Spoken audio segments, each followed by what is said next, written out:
Crazy soul presents the founder. ये एक सच्ची कहानी है मैकडॉनल्ड्स की। कोई भी बड़ी चीज़ एक छोटी चीज़ से शुरू होती है। अगर इंसान को इस दुनिया का सबसे बड़ा बिल्डिंग भी बनाना है, वो एक छोटी ईंट से ही शुरू होती है। I know what you're thinking. How the heck does a 52-year-old, over-the-hill milkshake machine salesman build a fast food empire with 1,600 restaurants and an annual revenue of $700 million? One word: persistence. ये कहानी शुरू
10 second में place हो गया है।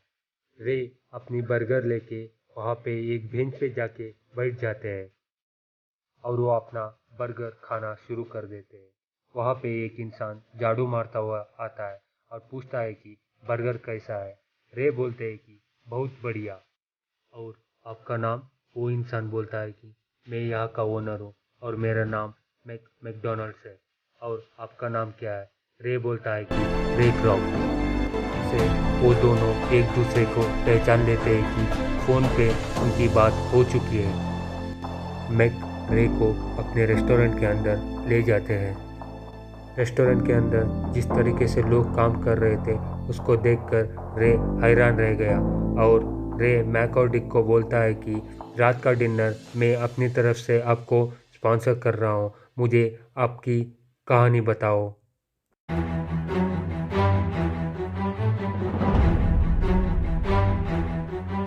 इसके बाद वो तीनों के तीनों रेस्टोरेंट आ गए।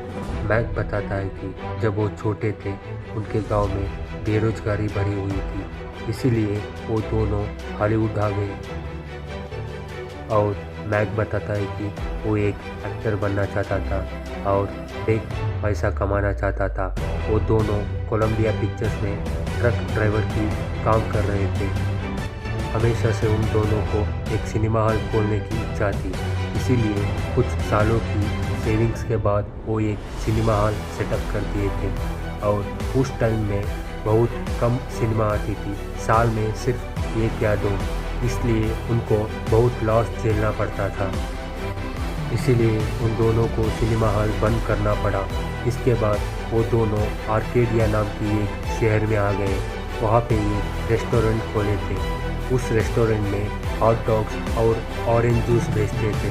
शुरू में तो भीड़ बहुत अच्छी खासी रहती थी, लेकिन धीरे धीरे वो कम हो गई क्योंकि उस शहर में बहुत कम लोग रहते थे।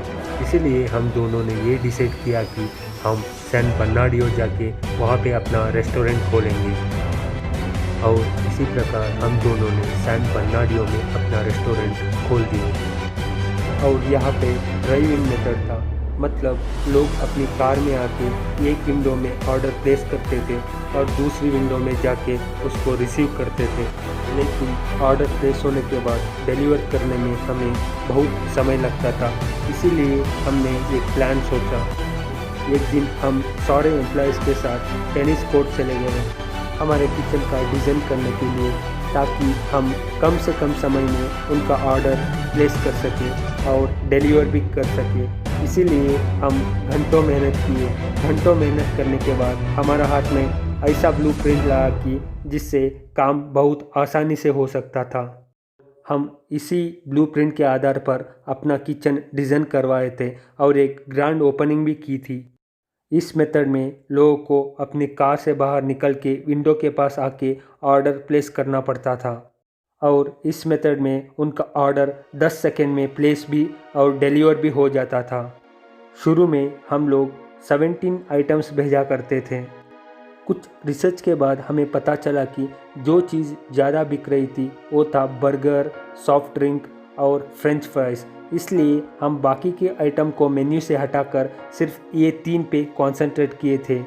इसी के कारण हम लोग 10 सेकंड में ऑर्डर प्लेस और डिलीवर भी कर सकते थे। इसी 10 सेकंड की डिलीवरी के कारण लोग हमारे बर्गर और फ्राइज़ को भी बहुत पसंद करने लगे। इसी कारण हमारे दुकान के बाहर बहुत लंबी भीड़ रहने लगी। अब मैकडॉनल्ड्स बहुत फेमस हो चुका था।